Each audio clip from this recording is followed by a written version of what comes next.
Olá, olá, boa noite, pessoal.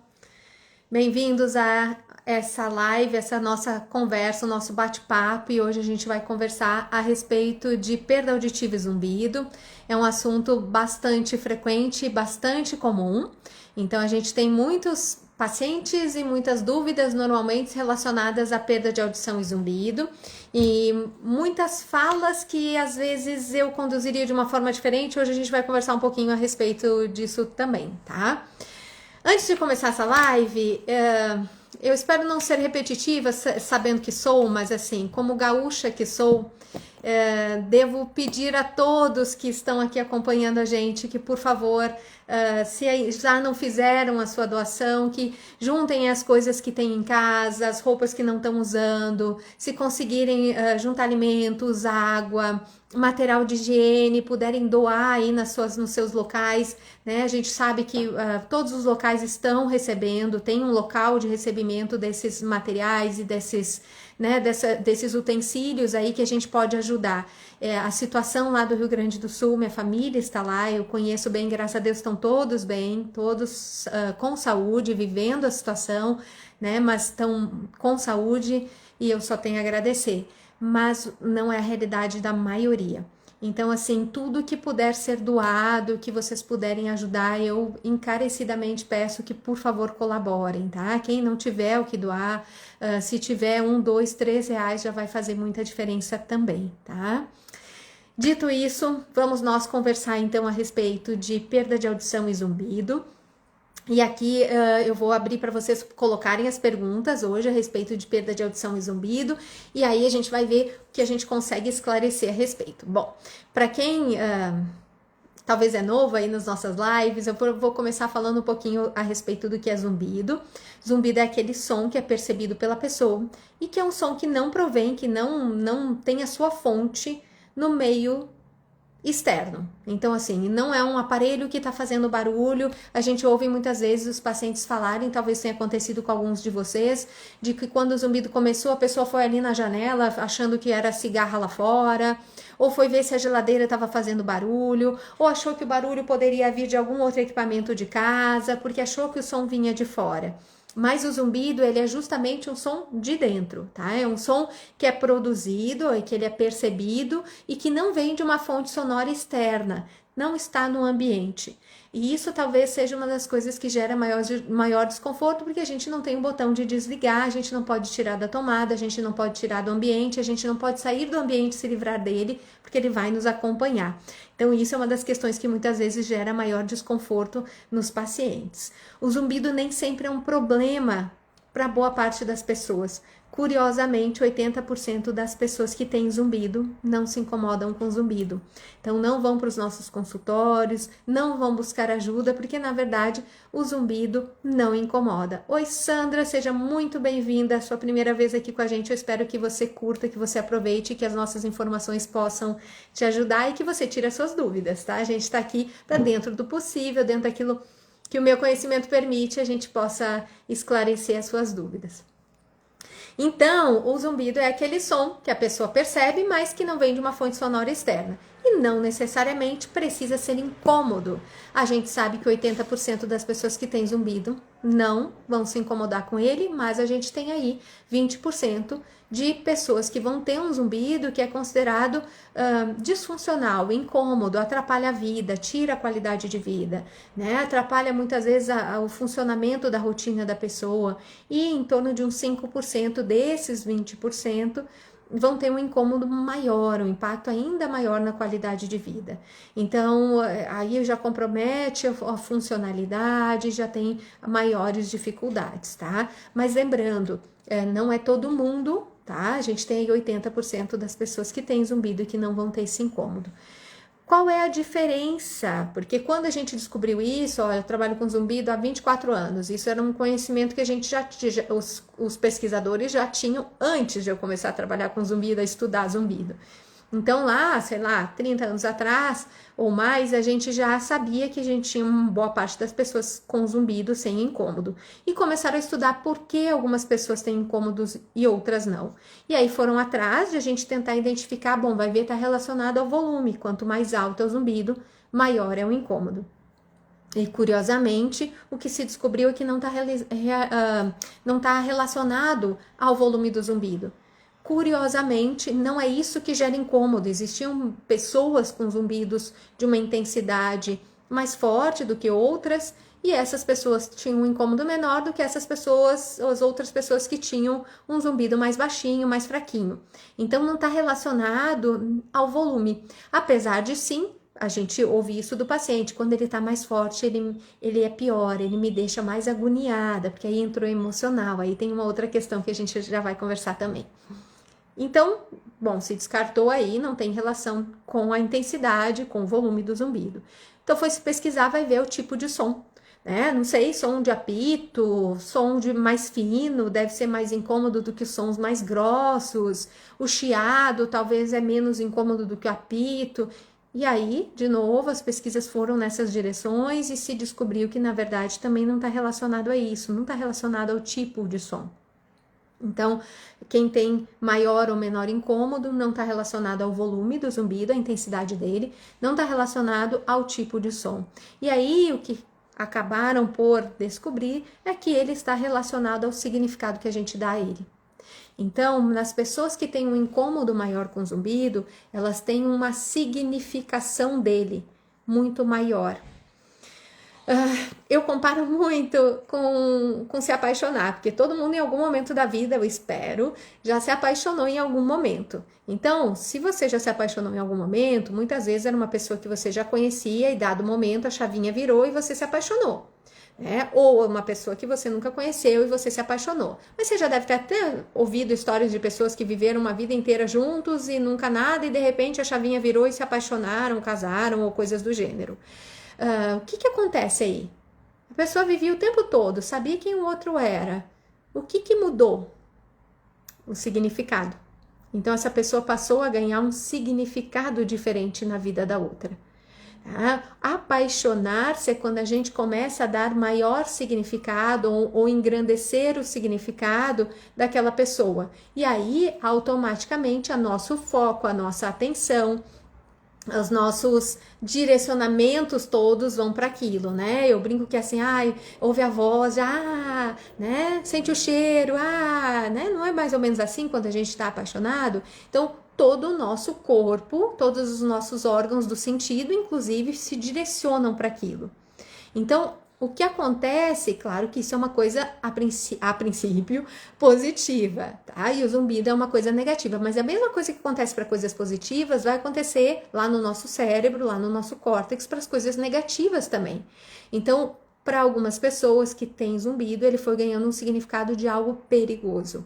E aí, identifique se para você, em algum momento, passou na sua cabeça a ideia de que zumbido era algo que podia ser perigoso, podia ser um tumor, uma lesão, um dano na sua cabeça, que tem algo errado e que ninguém descobre o que é, mas tem algo muito errado comigo. Algumas pessoas têm medo de que o zumbido vai fazer perder a audição, a gente vai entrar nesse quesito, afinal hoje a gente vai falar de perda auditiva. Outras pessoas entendem que ele vai deixar louco, que eu vou perder o juízo por causa do zumbido, né? Então, começa a associar. Alguns de vocês já pensaram alguma coisa parecida com isso? Que o zumbido pode gerar dor de cabeça. Hoje eu atendi um paciente que estava achando que o zumbido estava gerando tontura. Tá? Então, assim, coisas que o zumbido não faz, tá, gente? O zumbido não gera dor de cabeça, o zumbido não gera tontura, o zumbido não gera perda de audição. Tá? Zumbido é um sintoma, ele é resultado de algo que talvez também esteja gerando a dor de cabeça, que talvez também esteja gerando a tontura, tá? Mas ele não causa nada disso, tá? Ele causa desconforto, incômodo, irritação, mas ele não é causador de nenhuma alteração, nenhuma lesão, nenhuma perda de audição, tá? Então que isso já fique claro desde o começo. Tá? Então, o significado faz a diferença pra gente. E aí entra a questão da perda de audição. Porque a gente tem uma relação de achar que assim, eu tenho zumbido porque eu tenho uma perda de audição. Ou, nossa, mas eu não tenho perda de audição e eu tenho zumbido.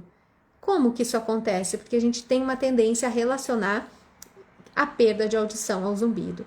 E, na verdade, a gente tem muitas pessoas que têm perda de audição e não têm zumbido. Nunca se queixaram de zumbido, não têm esse sintoma, não percebem o sinal do zumbido.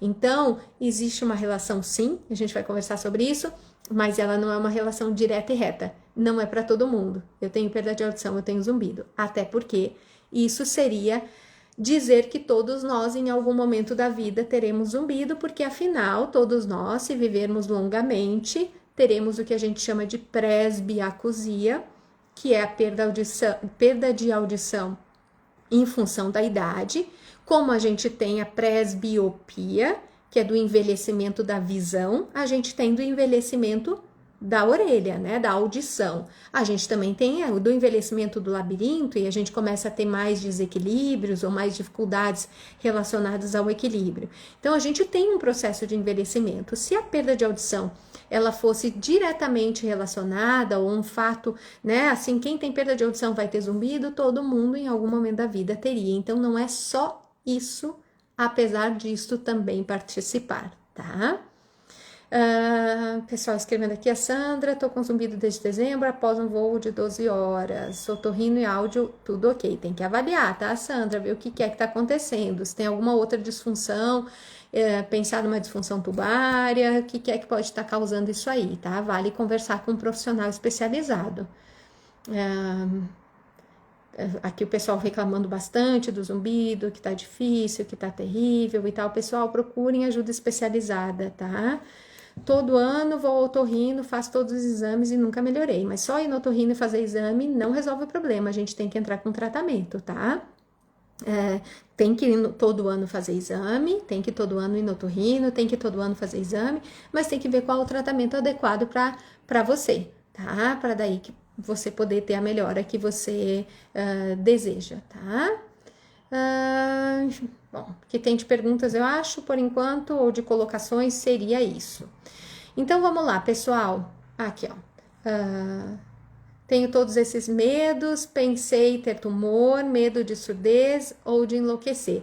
Você viu como isso aparece com muita frequência? Talvez para boa parte de vocês passou em algum momento. Se não passa agora, se é algo que você já venceu, você já não pensa nisso, você já não acredita mais nisso, mas em algum momento é muito provável que você tenha tido medo de, né, alguma coisa dessas, de ser algo perigoso, de te gerar alguma coisa pior, né, ou de ser resultado de alguma lesão, alguma coisa do gênero, tá?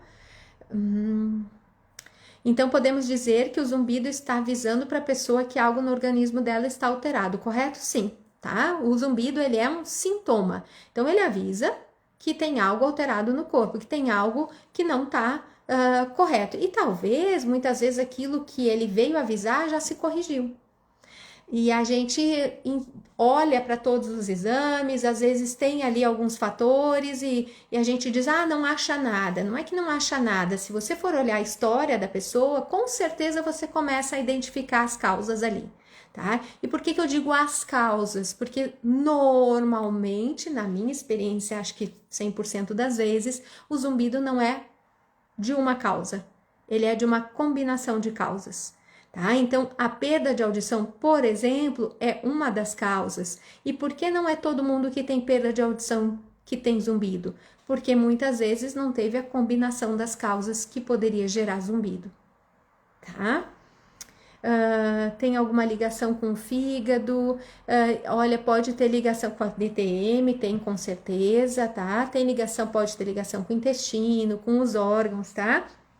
Mas normalmente não é de sinal de lesão, tumor, nem nada disso nesses órgãos, mas do funcionamento adequado, tá? Porque a gente tem células nervosas, né? Células cerebrais, vamos dizer assim, neurônios nessas regiões, e são regiões que são muito impactadas, muitas vezes, pelo nosso estilo de vida e alimentação.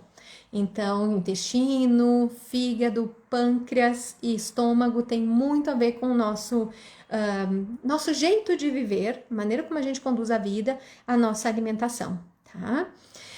Mas vamos lá, então, perda de audição, ela é um dos fatores, talvez um dos fatores mais comuns relacionados ao zumbido, tá? Quando você vai ler na literatura, alguns autores dizem que em 100% dos casos existe algum tipo ou algum grau de perda de audição. Muitas vezes pode ocorrer uma perda de audição, uma alteração de alguma região da via auditiva que é tão mínima, que é tão pequena, que com os exames que a gente tem hoje, a gente não seja capaz de identificar. Então, existe sim essa posição, essa postura por parte de alguns autores de entender que existe uma alteração na audição em alguma parte da via e que às vezes é uma alteração tão pequena que seria até, vamos dizer assim, irrelevante, a pessoa levaria o resto da vida dela sem perceber, mas que ela, na combinação dos fatores com os outros fatores, trouxe o zumbido e que aí sim traz o alerta para que tenha alguma coisa alterada ali, tá? Quando está com sinusite, aumenta. Sim, tudo que entupir esta região aqui, ele vai fazer o quê? Tampar a orelha. Existe uma tuba, como se fosse um canudinho que liga lá atrás do nariz e da boca com a orelha, que é a tuba auditiva. E essa tuba, ela precisa estar permeável, ela precisa deixar o ar sair e o ar entrar. Quando essa tuba não está funcionando como a gente esperaria, e muitas vezes alterações do nariz interferem no funcionamento, lembra que ela chega atrás do nariz e da boca? Então, qualquer alteração ali na região interfere no funcionamento dessa tuba, a gente tem um desequilíbrio da pressão lá dentro do ouvido. E isso pode fazer tanto com que apareça zumbido, quanto com que a gente tenha um aumento da percepção do zumbido. Então, sim, é natural que em sinusites, em gripes, em resfriados, a gente tenha um aumento da percepção do zumbido, tá? O voo que a pessoa falou, né? Se voou, se aquele dia que voou estava um pouco gripado, ó, pode ter relação com essa tuba. É dessa tuba aqui que eu estava falando, tá? Vale a pena investigar se a tua tuba está funcionando da maneira que a gente esperaria e se não for, ou, né, não tiver adequado o funcionamento dela, tratar, é tratável, tá? Então, a perda de audição, ela é uma parceira de boa parte das pessoas, muitas vezes identificáveis e muitas vezes não identificáveis junto com o zumbido, tá? Então, o que a gente tem de exames para identificar a perda de audição hoje, que a gente tem ali à disposição dos pacientes? De início, a gente tem o exame que é o ouro, assim, é o que a gente é obrigatório, que todos nós que vamos no otorrino vamos fazer um exame de audiometria. Então, ninguém que tem zumbido não pode deixar de fazer um exame de audiometria. Então, o exame de audiometria, ele é obrigatório, tá? Por quê? Porque é um exame que é indolor, não é um exame invasivo, é um exame tranquilo, né? Basicamente tranquilo, razoavelmente rápido de ser feito, tá? Não causa nenhum efeito colateral e ele vai te dar o limiar da audição. O que é o limiar da audição? O mínimo que aquela pessoa consegue perceber de som naquelas frequências. Existem frequências que são as frequências clássicas que a gente testa na audiometria, que são as frequências de 250 Hz a 8.000 Hz. 250 é mais grave e 8.000 Hz é mais fininho. Tá horrível, eu sei. Mas o que eu quero dizer? Do mais grossinho por mais fininho. A gente, o ouvido humano, ele escuta de 20 Hz a 20.000 Hz, mas a gente testa de 250 a 8.000 Hz. Por quê? Porque nessa região estão os sons relacionados à fala. São os sons que a gente precisa para compreender conversa, para a gente interagir, para a gente se comunicar, tá? Existem outros tipos de audiometria que são capazes de identificar se a gente tem alterações nas frequências mais agudas. Então, além dos 8.000 Hz, para cima, 8.000, 9.000, 11.000, 10.000, 13.000, 12.000, 14.000, enfim, vai isso até 16.000, enfim, vai investigar essas frequências mais agudas para verificar se a nossa audição nessas frequências mais agudas também está boa. Muitas vezes o paciente que tem zumbido vai ter dentro dessa faixa da audiometria comum do dia a dia que a gente faz, que é de 250 a 8.000 Hz, vai ter uma audição considerada nos parâmetros de normalidade. E muitas vezes quando vai fazer o exame de audiometria de altas frequências, que é o que? 8.000 Hz para cima, aparece ali alguma alteração. Essa alteração pode justificar o aparecimento, o surgimento ou a percepção do zumbido. Então, ele pode estar relacionado à presença do zumbido. Lembrando que a nossa perda com a idade, a tendência é a gente perder dos agudos, dos fininhos, para os graves. Então, a gente vai sim, com a idade, perder dos sons lá dos 20.000 Hz para lá os 250 Hz, 20 Hz. É nessa direção que a gente tende a perder a audição com a questão da idade, tá? Então, a gente tem também como avaliar as altas frequências. Porque não faz no dia a dia? Porque na maioria das vezes são sons que a gente não usa, não percebe, mas muitas vezes faz para ter uma ideia do que pode estar acontecendo com o paciente, se isso justificaria ali a presença do zumbido. Um outro exame que é comumente feito são as emissões otoacústicas. As emissões otoacústicas, quem tem filho aqui deve ter feito, se o filho, né, não tiver aí, sei lá, uns 20 anos, 20 e poucos anos, já era lei, fazer o teste da orelhinha. O teste da orelhinha é a emissão otoacústica, que é o quê? Uma borrachinha que coloca na orelha e vai sair um sonzinho, um barulhinho, né? Que é um clique ou um produto de distorção que é colocado na orelha, a gente capta as respostas das células lá do caracol da audição, que é a cóclea, para ver se essas células estão funcionando como é esperado. Então, a gente avalia de uma forma mais sensível a região da cóclea. A região da cóclea, do caracol da audição, ela é muito ligada ao zumbido. Existem muitas teorias dizendo que essa seria uma das grandes regiões causadoras de zumbido, em função de alterações no funcionamento dessas célulazinhas lá dentro. E que isso geraria, por exemplo, um disparo, sendo bastante simplista, um disparo estranho, e aí o cérebro leria isso como uma forma de zumbido, como se fosse um fio desencapado. Então, existe esse exame de emissão otoacústica, ele percebe, às vezes, as alterações que acontecem na cóclea antes de elas aparecerem na audiometria. Então, não é impossível que você apareça lá numa audiometria convencional com uma audição normal e tenha algumas alterações ali nas emissões otoacústicas, tá? Isso não é impossível de acontecer. E isso também é uma forma de a gente talvez entender uma possível causa do zumbido. Depois a gente teria o bera, e aí a gente vai entrar um pouquinho mais para dentro lá da nossa via auditiva, saiu do caracol da audição e aí vai para o nervo auditivo, que é o oitavo par craniano, o nervo coclear. O bera, ele avalia como está sendo o disparo das células que carregam a informação do som para dentro do cérebro. A gente sabe que esse disparo tem que acontecer de uma maneira sincrônica, ela tem que acontecer de uma maneira que essa conversa com essa, que conversa com essa, que conversa com essa, para que esse som chegue lá inteirinho e o cérebro consiga ler essa informação.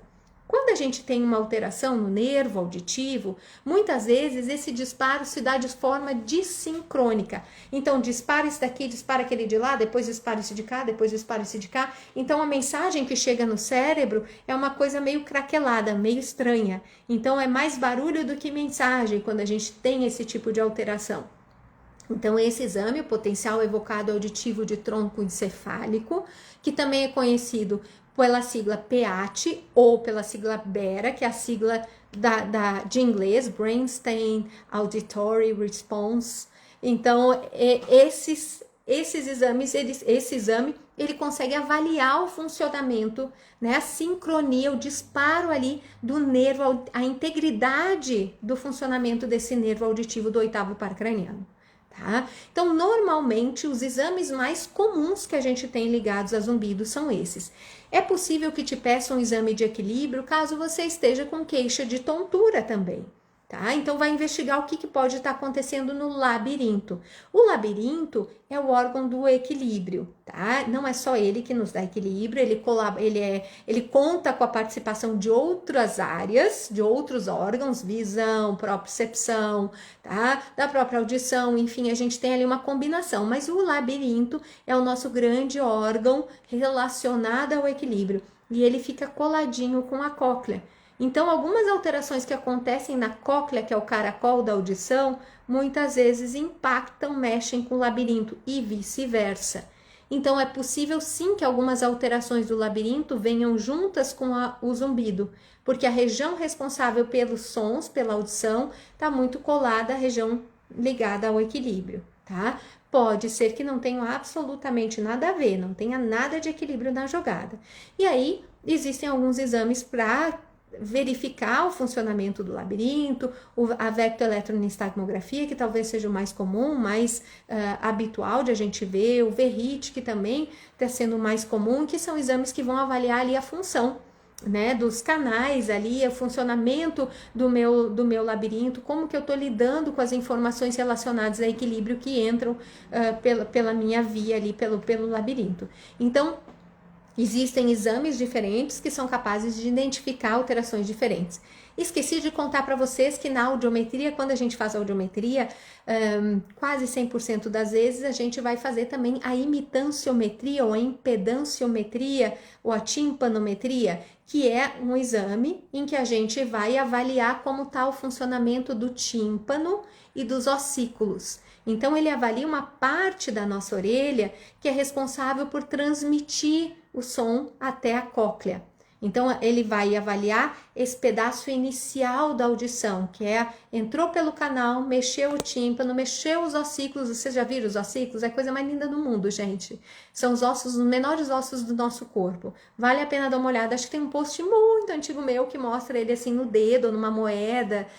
O tamanhico deles é lindinho demais, tá? O martelo, estribo e a bigorna. E eles fazem um trabalho de mobilidade. E esse trabalho de se mexer quando o som chega, esse trabalho mecânico, ele vai, que está coladinho ali na entrada da cóclea, ele vai mexer a entrada da cóclea, do caracol da audição, vai mexer o líquido que está lá dentro e vai disparar os disparos elétricos das células. Então, ele faz a parte mecânica do som chegar até a cóclea, que vai fazer, então, com que esse disparo vire elétrico, porque o nosso cérebro vai reconhecer só o sinal elétrico. Então, ele também pode ser feito, e muitas vezes é feito, e nesse exame a gente consegue muitas vezes fazer uma avaliação que chama prova de função tubária, que pode ser usado para a gente tentar verificar como está funcionando a tuba auditiva. Lembra do canudinho que chega aqui atrás do nariz e da boca e conversa com a orelha, para ver se ele está funcionando, abrindo e fechando e equilibrando a pressão dentro da orelha da maneira como a gente esperaria. Então, tem exame até para isso, para a gente identificar a função da tuba. Não necessariamente ele é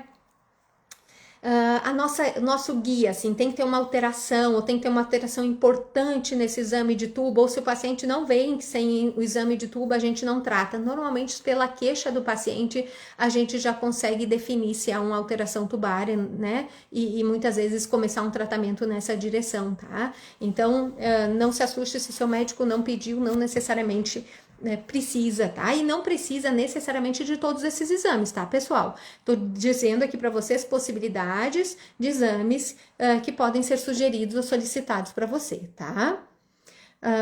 Há quase 2 anos tive perda súbita de audição dos 2 ouvidos. Nossa, isso é raríssimo. Eu nunca vi uma perda súbita bilateral.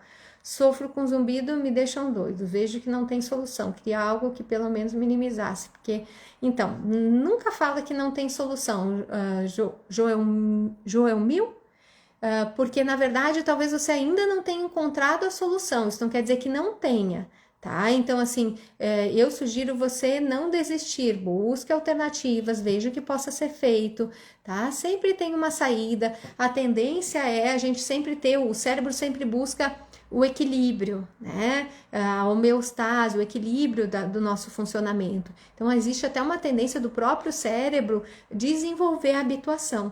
Quanto mais a gente fica ligado no zumbido, mais significado a gente dá para ele, mais medo a gente tem, mais ódio a gente fica muito ligado nele. Começa a botar lá da nossa última live os nossos pensamentos, nossa, esse negócio não vai embora, eu vou ter que viver com isso aqui, inferno, minha vida mudou toda, ela acabou por causa do zumbido, eu não sou mais a mesma pessoa. Eu costumo dizer para os pacientes, olha, pensa que tem pessoas que vão perder um braço, uma perna, e elas conseguem tocar a vida, e elas nunca mais vão ser a mesma pessoa, elas nunca mais vão ser iguais. Ninguém é mais a mesma pessoa que era há 2 anos atrás, há 5 anos atrás, dados as devidas proporções dos impactos das coisas que nos acontecem, logicamente, mas todos nós temos mudanças físicas, mudanças emocionais, vivências emocionais, muitas vezes impactantes, e isso não precisa ser o fim da nossa vida, tá? O zumbido não precisa ser nossa, agora eu vou enlouquecer com ele. Quanto menos significado você der, mais chance você tem de trabalhar isso e isso deixar de ser um problema para você. Você deixar de ter ele como o seu pior inimigo ou o centro da sua vida. Eu sei que parece impossível. Quando a gente fala, diz, você não tá vivendo para saber. Eu entendo que vocês tenham raiva, mas acreditem, eu trabalho com zumbido há 24 anos, né? E eu trabalho na parte da psicoterapia também, isso é um fato. Quanto mais a gente embota no pensamento, a gente se fixa nesse pensamento, a gente se gruda no zumbido, mais a nossa vida vai girar ao redor dele. E aí o nosso cérebro entende o quê? Ele é super importante. Fixa nele, ouve ele.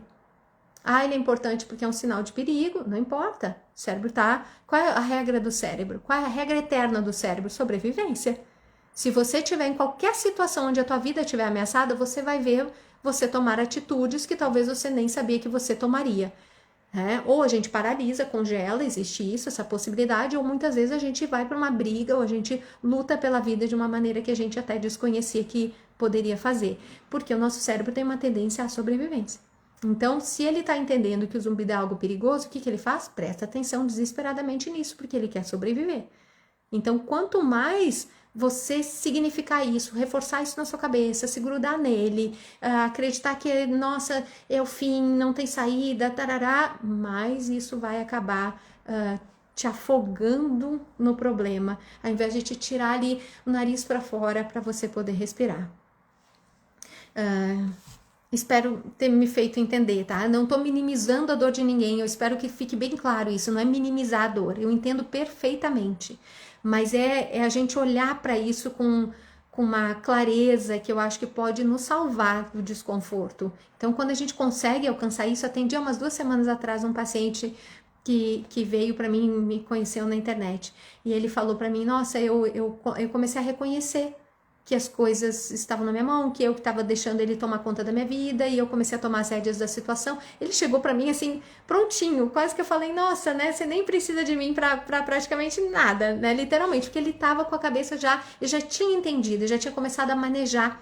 Graças a isso, ele começou a mudar a maneira como ele se comportava, a rotina dele. Ele estava numa situação que não estava, né, prejudicando os relacionamentos dele, porque ele estava nervoso, muito bravo, né, em função do zumbido, estava muito, enfim, entristecido. Nossa, ele mudou, voltou, porque ele tomou uma decisão. Ele falou, não vou deixar isso acontecer comigo, não.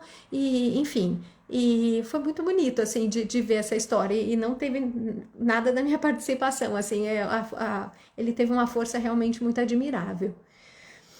A possibilidade de o zumbido causado por perda auditiva também diminuir com fisioterapia e neuromodulação. Devo te dizer que o zumbido causado por perda auditiva, ele tem um componente muscular que pode, nesse caso, pelo que você está me falando, sim, ser modificável. Lembra o seguinte, zumbido é multicausal. Se algumas dessas causas que estiverem envolvidas no seu zumbido forem fatores somatosensoriais, o zumbido tem uma grande chance de ter uma melhora muito significativa, sim, com a fisioterapia, a fonoterapia adequada para isso, neuromodulação, seja lá qual a estratégia que for indicada para você, tá? Então, tem sim, tá? Tem sim. É porque a gente não tem só a perda de audição como causa, ela pode ser uma das causas e talvez a causa que startou, por exemplo, numa surdez súbita, foi aquele momento, aquela situação onde a perda aconteceu que o zumbido veio, mas tem outros fatores juntos que sempre devem ser avaliados, tá?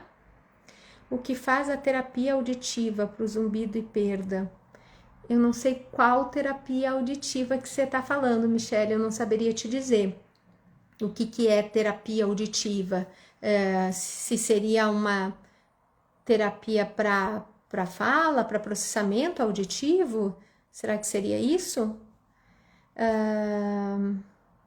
Já busquei muitos profissionais, eu imagino, normalmente a gente vê isso mesmo, os pacientes buscarem vários profissionais. Eu quero que vocês lembrem de uma coisa, tá? Tudo que vocês vão fazer que vão utilizar cérebro, vocês não vão ter respostas instantâneas. Então, o que vocês verem vender na internet, assim, eu tenho algo que amanhã você sabe falar inglês. Eu tenho aqui alguma coisa que amanhã você acorda magro. Que também é cérebro, tá? Mas não é só cérebro, óbvio, tem corpo envolvido. Eu tenho aqui alguma coisa que você não sente mais assim. Você toma uma pílula e você vira outra pessoa. Eu tenho aqui uma estratégia que você aprende a lidar com essa situação de uma maneira completamente diferente do dia para a noite. E você não vai ter esforço nenhum. Esqueça. Tá? Esqueça, isso ainda não existe. Talvez um dia, quem sou eu para dizer que não, eu vou adorar. Se existe, inclusive, para muitas coisas eu vou querer mesmo. Isto não existe. Então, considerem que para zumbido, vocês estão falando de uma estrutura que está envolvida, primeiro, múltiplos fatores, tá? Que devem ser trabalhados em conjuntos. Vocês têm envolvido um cérebro que lê essa informação, que vem desses múltiplos fatores e que também precisa ser trabalhado. Então, que muitas vezes os tratamentos são longos. O que eu observo com uma razoável frequência são pessoas que iniciam um tratamento e quando estão lá na terceira, quarta sessão, dizem, não está dando diferença nenhuma, eu vou parar. E às vezes o que você precisava era insistir.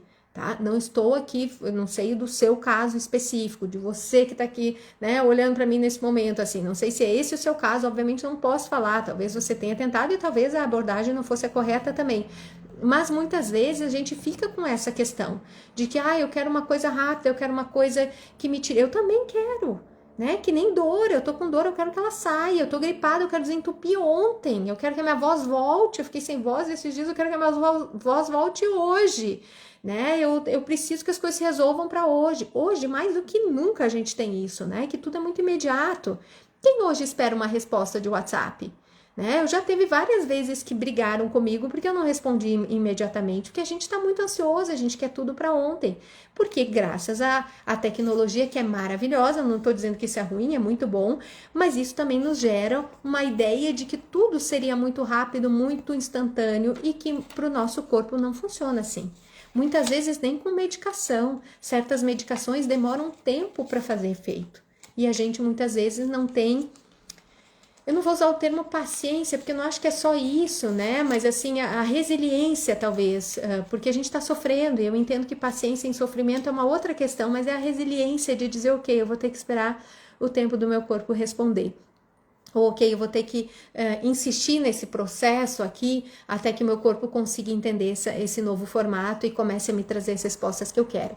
Então, busque tratamento de novo, busque outras alternativas. Se você já tentou algumas coisas e não deu certo, sempre tem alguma saída. E lembre-se de que talvez, ou não vou dizer sempre, mas muitas vezes os tratamentos podem ser mais prolongados do que a gente desejaria, tá?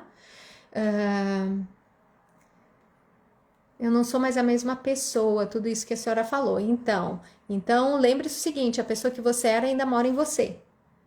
E aí você vai ter que fazer uma escolha de dizer, eu vou autorizar que o zumbido mude tudo, que ele não tem esse poder. Na verdade, ele é um som que está aí na sua cabeça e você está empoderando ele de mudar tudo. Ou de você dizer, eu vou aprender com ele a ficar ainda mais forte, ainda melhor do que a pessoa que eu era. Eu sei que não é simples, tá? E talvez para isso até vale pensar em fazer um acompanhamento psicológico para te ajudar a lidar nisso, tá? Então isso é uma coisa importante, muitas vezes, a gente fazer o acompanhamento psicológico para ajudar a gente a lidar com todo esse processo também, tá?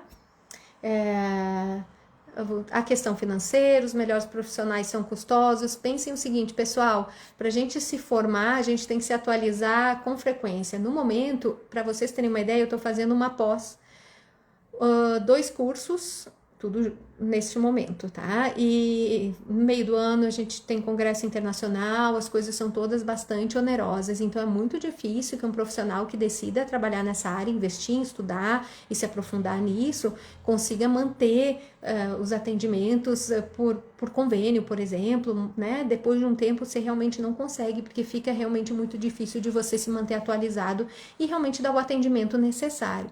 Então, eu entendo que é bastante complicado. Muitos locais oferecem atendimento pelo SUS, eu sei que São Paulo tem, muitas vezes as clínicas e escolas de faculdade têm esses atendimentos, é super interessante, super bem feito, eu conheço muitas clínicas e escolas, a USP, Santa Maria, no Rio Grande do Sul, né, que oferecem isso, tá? E aí vale a pena procurar se tem algo próximo aí para poder te ajudar, tá? Ototoxicidade é sempre nos 2 lados, depende do que está causando a ototoxicidade. Normalmente, quando é um produto de ingesta oral, assim, uma medicação, a tendência é que sejam dos 2 lados, sim, tá? Porque afinal ele está no sistema, então afetaria os 2 lados da mesma forma ou com uma forma muito próxima, muito parecida, tá? O aparelho auditivo alivia bem o zumbido, bem pouco zumbido. Ok, e talvez porque a gente também tem que entrar com outras estratégias de tratamento, tá? Mas o aparelho auditivo é uma excelente opção e a gente vai conversar sobre ele também, tá? Zumbido faz barulho na cabeça também. O zumbido não faz barulho na cabeça. O zumbido pode ser um barulho na cabeça, ele pode ser percebido na cabeça, tá? Mas ele não causa outras questões. Então, eu não sei se eu entendi direito a frase, mas assim, o zumbido ele pode ser percebido na cabeça, ele não necessariamente é percebido na orelha, tá? Então, ele pode ser percebido na cabeça, em diferentes locais da cabeça, de um lado só, dos dois lados, puxado para um lado da cabeça, tudo isso pode ser percebido. O zumbido ele pode ser pulsátil, a gente também chama ele de zumbido, chama zumbido pulsátil. O zumbido pode ser contínuo, que é constante. Ele pode ser intermitente, ele vem um momento, ele some outro. Ele pode ser um zumbido fininho, grosso, chiado, apito. Ele pode ser de diversas formas, tá? Pode atrapalhar na audiometria quando a perda é em agudos. Ele pode atrapalhar na audiometria não só quando a perda é em agudos, mas quando chega perto ali da região que é muito parecida com o zumbido. Então, muito provavelmente, a gente imagina que seja a região de perda normalmente, porque o zumbido normalmente aparece ali na região de perda, não necessariamente, tá? Mas pode aparecer. Então, sim, para algumas pessoas os estudos mostram que sim, que às vezes o paciente tem dificuldade na audiometria em função da presença do zumbido, que às vezes ele está forte, ou está muito incômodo, ou chama muita atenção, e aí o paciente tem dificuldade de se concentrar ou até de distinguir o que é o zumbido, o que é o som que a pessoa está dando ali para eu apertar o botão. Na audiometria eu tenho que dar o sinal ou levantar a mão, apertar o botão para dizer que eu ouvi o som. E quando ele fica muito baixinho, porque a gente vai colocando som baixinho para achar o limiar, o mínimo que a pessoa dá conta de ouvir de som, ali a gente começa a se sentir confuso. Então, às vezes, a gente não sabe se é o nosso zumbido, se é o som que a pessoa está dando, isso pode gerar confusão. O que eu te sugiro, quando você for fazer audiometria, sempre, obviamente, falar que tem o zumbido, logicamente, e se isso começar a acontecer, dizer para profissional ou para o profissional fonoaudiólogo que está fazendo o exame, dizer, olha, tá confuso aqui para mim. Eu já não sei se eu tô ouvindo zumbido ou se eu tô ouvindo som. Eu tô com dificuldade de apertar aqui para quem é quem. E aí, a mudança do estímulo muitas vezes já ajuda a gente muda o estímulo que tá dando, dá um estímulo mais pulsado, muda para um estímulo diferente, tira do tom puro, põe um warble, ou tira do warble, põe pro tom puro, que são os estilos de sons que a gente dá, tá? Para poder ajudar vocês a poderem diferenciar o som que a gente tá dando do som do zumbido, tá? Eu nunca vi uma explicação tão clara quanto essa, quanto aprendizado. Ai, bonitinho. Ah, Tainá, que saudade de ti. Ah, Tainá, fono, querida, amada do meu coração, saudade. Pronto, antibiótico não é ototóxico, tá? Esse antibiótico que você colocou aqui, a princípio, não é ototóxico. Eu, inclusive, já usei eles diversas vezes que eu tinha muita infecção de garganta e ele não tem conhecimento de ser ototóxico, tá?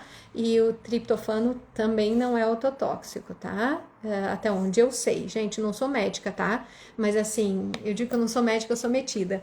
Mas até onde eu sei, nunca li nada a respeito disso. Se alguém tem algum conhecimento diferente, pode até colocar aqui pra mim, tá? Mas não, tá? Triptofano, inclusive, é uma forma mais da linha mais integrativa, né, de uma forma de poder ajudar a gente a relaxar um pouco a musculatura, muito usada às vezes até para ajudar no período ali da noite, do sono, para relaxar a musculatura. É muito mais uma suplementação do que uma medicação, o triptofano, tá?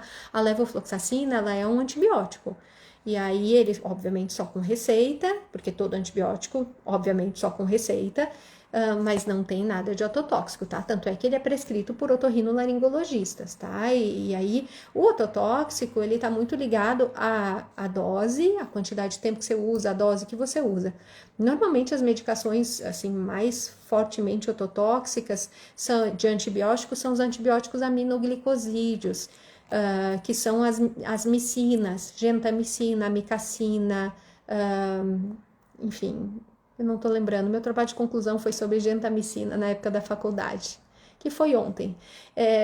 Então, é uma medicação até que é mais vestíbulo-tóxica, tóxica para o labirinto, mas também pode gerar toxicidade para a cóclea, para o caracol da audição, já é para a audição.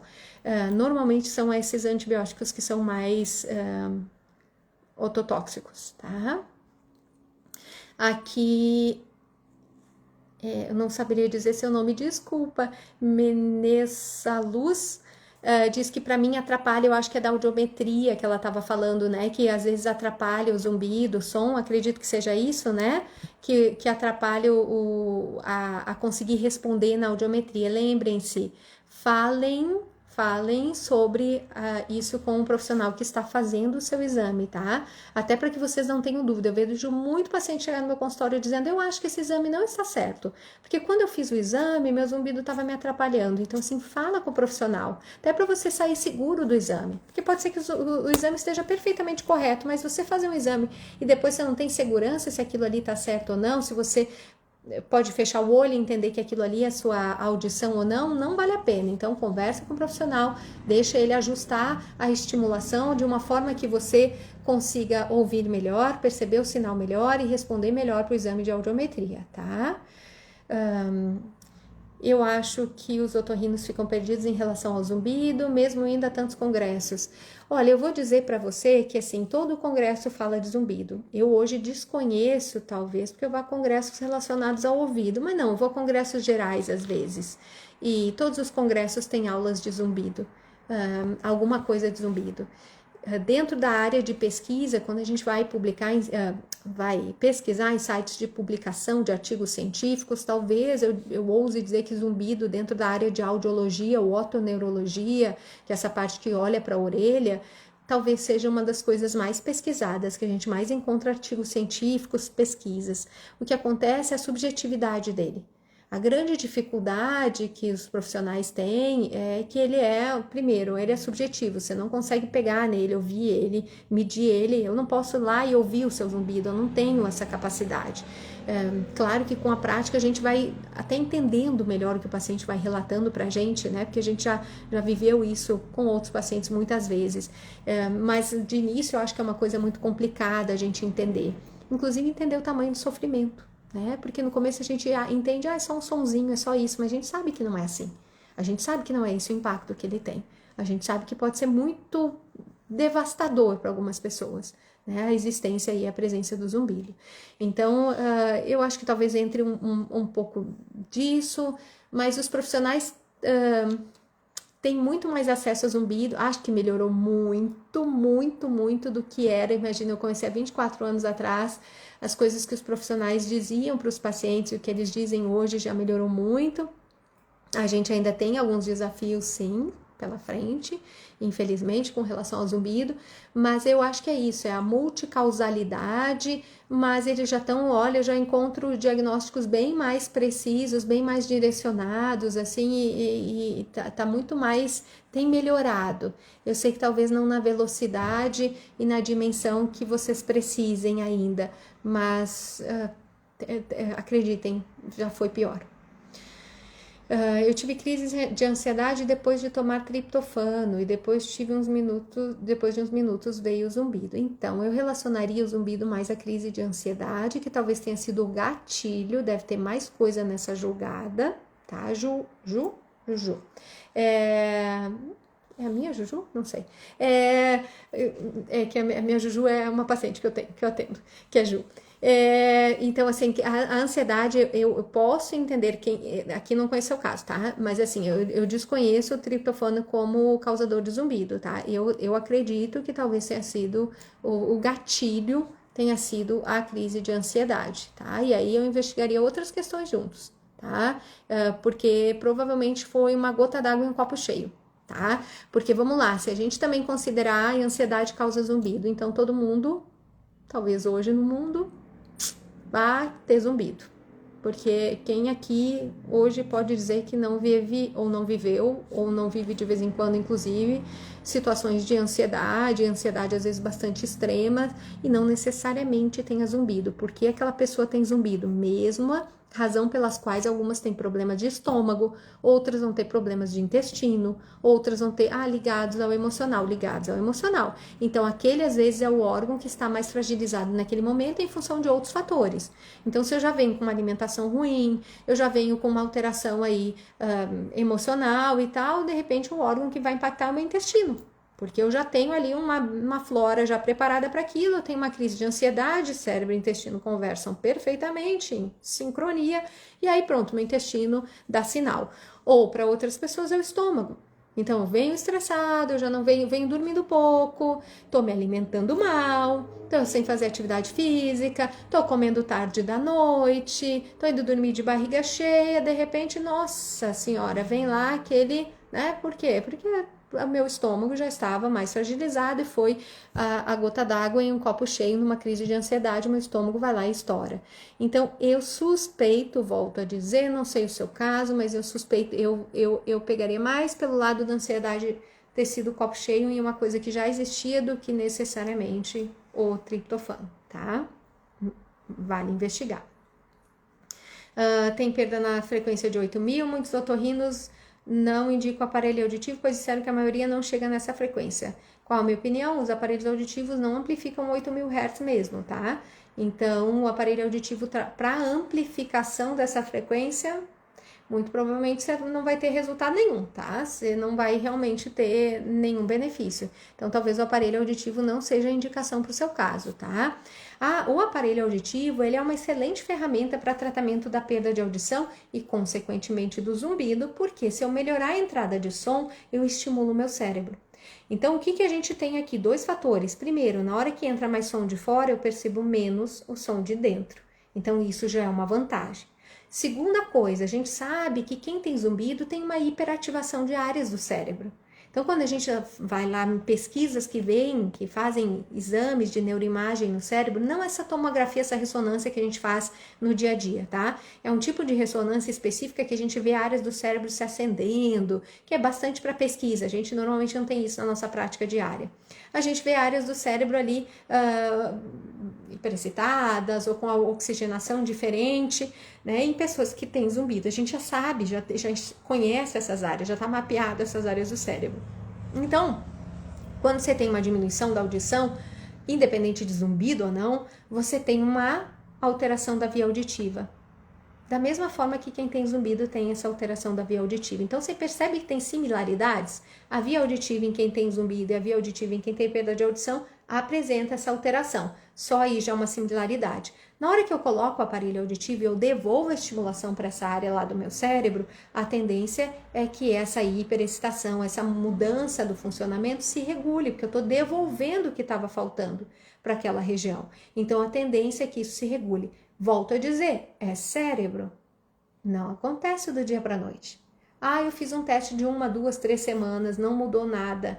É bem provável, é bem possível que não mude nada. O que vai mudar é o uso mais continuado. E nem todo mundo vai ter uma mudança brilhante, maravilhosa. E aí vale investigar se não tem outros fatores envolvidos além da perda auditiva, porque ok, corrigimos a perda de audição, mas será que tem alguma outra coisa acontecendo ali que passou em branco e que pode estar mantendo esse zumbido intenso? Mesmo que não seja algo físico, quem sabe até algo emocional? Aí a gente tem que investigar, porque tratando isso, a tendência é que isso possa melhorar bastante, tá? Então, sempre vale a pena, quando é a indicação de aparelho auditivo, fazer o teste, se for o caso, utilizar o aparelho auditivo, sim, tá? Eu sou uma dessas pessoas que entende que o aparelho, as pesquisas mostram isso, o aparelho auditivo pode sim ser muito benéfico para o zumbido, mas não necessariamente essa é a estratégia isolada, tá? Muitas vezes ela vai ter que ser casada com outras estratégias, tá? Pessoal, estou tratando ansiedade com psiquiatra. Maravilha, você está tomando medicação. Se eu puder te fazer uma sugestão, trate com psicólogo. Se você não mudar a maneira como você pensa e como você se comporta frente às situações, na hora que você tirar a medicação, você volta com ansiedade. Então, se a gente não trata o que está gerando aquilo, a medicação é ótima, eu não sou nem um pouco contra a medicação em muitos casos, tá? Mas lembra, a medicação é para te dar um respiro para você fazer as mudanças que você precisa, para que na hora que a medicação possa ser retirada, você esteja num patamar diferente para lidar com a situação de uma maneira diferente. Senão você retira a medicação e você está exatamente na mesma estrutura que te causou a ansiedade, o pico de ansiedade, ou seja, você vai voltar a ter um grande risco de você voltar a gerar um pico de ansiedade desnecessário. Então, trabalhe a parte interna, trabalhe seus pensamentos, seus sentimentos, os seus comportamentos, a maneira como você enxerga as situações, as suas crenças, porque isso sim vai ajudar você a sustentar um padrão diferenciado frente aos desafios, tá? Pessoal aqui falando bastante de como é ruim zumbido e tal. Crise de pânico causa zumbido, pode ser um dos gatilhos, volto a dizer. A crise de pânico não causa zumbido isoladamente. Tem muitas pessoas que têm pânico e não têm zumbido, mas talvez ela seja a gota num copo de água já bastante cheio, né? Aquela gota final para transbordar, tá? Por que não, o aparelho não amplifica as frequências de 8.000? Muito porque a gente não chegou nessa tecnologia, e muitas vezes quando eu acredito que todas as vezes que a tecnologia já chegou até lá, muito provavelmente ela gera mais desconforto do que vantagem. Então, eu acredito que o que acontece é que as frequências mais agudas, e por isso que os aparelhos também não amplificam acima disso, as frequências bem agudas, porque muito provavelmente geraria mais desconforto do que melhora da condição, tá? E aí é uma questão de tecnológica, de se desenvolver aí estratégias, de repente, se for o caso, de amplificar essa frequência e, né, sem gerar esse desconforto todo, tá? Questão do sono aqui para dormir, diz aqui que tá no psicólogo também, maravilha. No começo achei que ia enlouquecer isso, então isso é uma coisa muito comum das pessoas acharem que vão perder o juízo, né? Pessoal, muitas coisas nos balançam, assim, agora só me vem o que está acontecendo no Rio Grande do Sul, né, e eu pensar como as pessoas de lá estão conseguindo encarar essa situação, assim, e ainda, enfim, tocar em frente, né, é uma coisa, assim, que eu realmente acho que é sobre-humana, e consegue, né, e a gente consegue, e a gente encontra forças, a gente encontra, enfim, em diversas formas, no apoio do outro, no carinho de alguém, na mão estendida, no colo, num propósito que eu tenho para mim, no fato de eu ter um filho, de eu querer algo para minha vida no futuro. Existe um autor dentro da psicologia que é muito conhecido porque ele passou por um campo de concentração. E ele, no período lá do Hitler, na Alemanha, ele ficou no campo de concentração, ele não morreu, como outros colegas dele, que inclusive estavam no mesmo local que ele, conviveram com ele, acabaram por morrer. E quando ele saiu de lá, ele escreveu vários livros e desenvolveu inclusive uma estratégia de tratamento dentro da psicologia que fala muito disso, de que as pessoas que têm um objetivo, um propósito, um foco de futuro, elas têm uma tendência a conseguir sobreviver às adversidades como ele sobreviveu. E eu acredito muito que boa parte é isso, assim. Então, desenvolvam desejos, vontades, sonhos, motivações que possam valer a pena a briga pela sobrevivência, talvez eu diria, né? Ou pela melhora, ou por passar por esse período mais delicado de a gente estar percebendo o zumbido. E eu acredito que talvez isso seja uma das coisas que também vai fazer muita diferença para o pessoal do Sul nesse momento, né? Vejo que pacientes mais idosos são bem resistentes quanto à terapia. Infelizmente, terapia eu acho que é uma das coisas que a gente ainda vê bastante resistência. Acho sim que os mais jovens já estão se abrindo para essa possibilidade. Acho que ainda existe, curiosamente, por incrível que pareça, preconceito em relação à terapia, né? De que eu não tô doida, eu não tô com problema. Existe uma ideia do tipo, zumbido é físico, tem algo acontecendo aqui, então o que a terapia vai fazer para mim? né? O zumbido não é psicológico. Não, o zumbido não é psicológico. Mas o teu psicológico interfere em tudo na tua vida. Tudo, tudo, tudo. Se você decidir que você vai correr uma maratona, teu psicológico pode fazer você correr a maratona inteira, ou teu psicológico pode fazer você não chegar no 5º quilômetro. Então, a cabeça da gente, o emocional, o psicológico da gente, ele tem um suporte, ele pode realmente não ser o causador, né? Mas realmente mudar tudo. E às vezes a gente se abrir para essa ideia é difícil. E aí sim, às vezes os pacientes idosos ainda têm aquela ideia preconceituosa da terapia, né? Que é pra gente doida. E eu não tô doida e realmente você não tá doida, tá? Não tá louco. Não é para isso que a gente sugeriria a terapia, tá?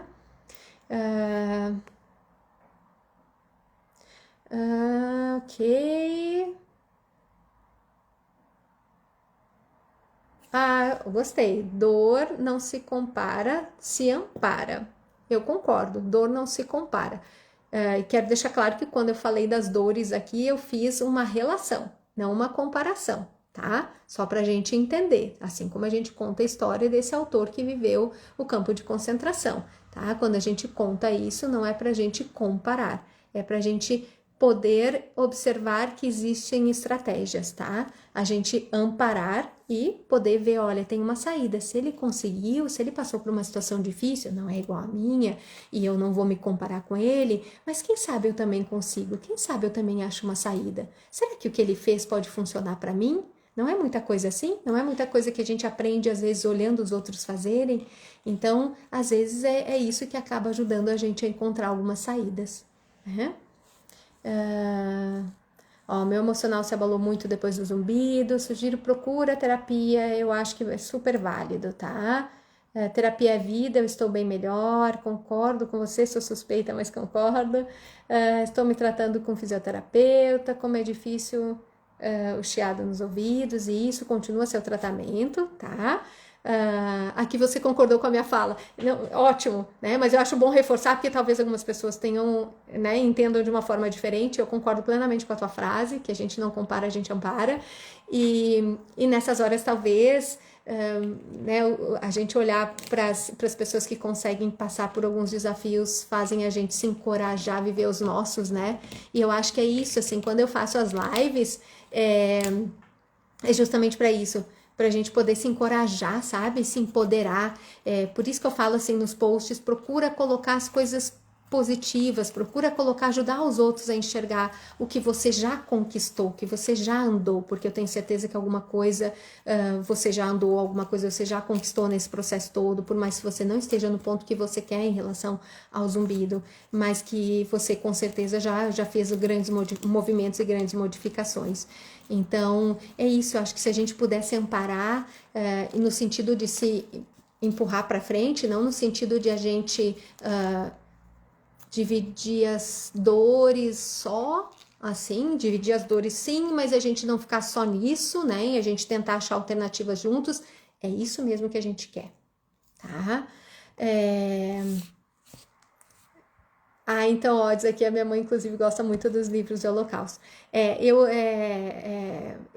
Eu acho, assim, interessante a maneira como algumas coisas acabaram sendo conduzidas e o resultado delas. Então, realmente tem o Viktor Frankl, que é esse autor, tá? Vale muito a pena ler a história dele, é muito interessante, tá, gente? Vale muito a pena e eu acho que é um belo exemplo pra gente poder tirar inspiração, tá? Pessoal, eu vou indo, vou reforçar novamente aqui, quem puder ajudar o Rio Grande do Sul, eu sei que vocês sabem, tanto quanto eu, está super na mídia, mas se vocês puderem apoiar de qualquer forma, né, de qualquer jeito, tira as roupas que não está mais usando no armário, se você puder oferecer alguma doação, toda a cidade está juntando, toda a cidade está ajudando, o Rio Grande do Sul está sendo assim, carregado no colo. A gente agradece imensamente, assim, vou me emocionar. E muito obrigada, tá bom? Beijo, fiquem com Deus e até daqui a 2 semanas, onde a gente se encontra novamente. Beijo!